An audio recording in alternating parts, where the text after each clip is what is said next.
d'entreprises, de PME dynamiques, qui créent des emplois, qui inventent, qui innovent, qui est tout à fait exceptionnel. Et je pense que c'est un modèle pour beaucoup de territoires français. Ça prouve que tout est possible. Quand on se retrousse les manches, quand on invente, quand on innove, quand on essaie de conquérir de nouveaux marchés. On a une situation comme celle qui existe en Vendée. Il y a un niveau de chômage qui est très bas, beaucoup de croissance, beaucoup de renouvellement.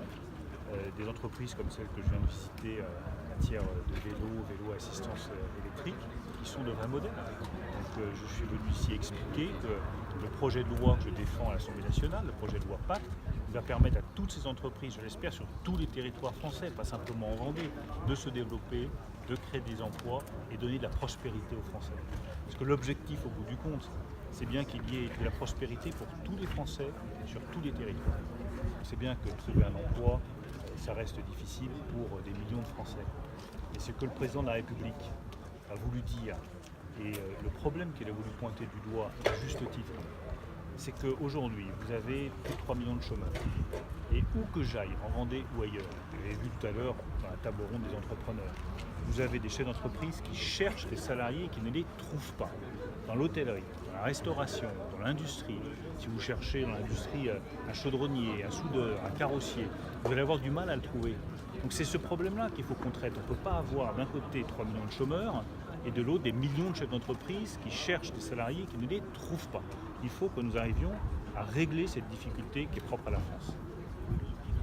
Le message principal, c'est qu'il faut que nous redéfinissions ensemble, les missions de la DGCCRF. Elle est au cœur de l'ordre économique public.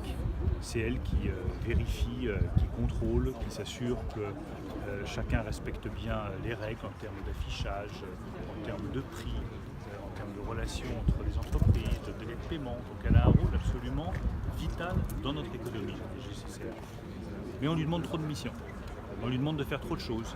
Elle ne voit plus quelles sont ses priorités. On lui demande à la fois de contrôler les aires de jeu des enfants pour s'assurer que la mousse est la bonne. Est-ce que ce n'est pas les mairies qui devraient faire ça, les collectivités locales plutôt que l'État? Et puis en même temps, on lui demande de contrôler les délais de paiement d'une petite entreprise face à un mastodonte. Donc c'est trop de missions pour une administration qui est essentielle dans l'ordre public économique. Donc je souhaite qu'on redéfinisse les missions de la DGCCRF, qu'on redonne du sens à leurs missions, qu'on établisse des priorités. On va le faire avec les agents. Je souhaite qu'on ait ce dialogue-là, je l'ai dit aux représentants syndicaux, et une fois qu'on aura redéfini les missions, là on pourra faire les restructurations nécessaires. Il y a un peu plus de 40 emplois qui seront supprimés dans le cadre du PLF 2019, mais je souhaite que nous le fassions avec en même temps une redéfinition des missions de la DGCCRF. Je sais parfaitement qu'un périmètre constant, si on garde le même périmètre d'activité, les mêmes missions à la DGCCRF, ce sera difficile d'absorber ces réductions d'effectifs. Il faut regarder quelles sont les priorités, quelles sont les missions essentielles.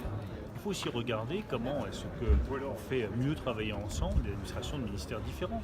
On voit bien qu'entre les services vétérinaires d'un côté, la DGCCRF de l'eau sur les contrôles sanitaires, il y a certainement un travail en commun à faire beaucoup plus étroit et que ça permet d'être plus efficace avec une dépense publique qui se réduit.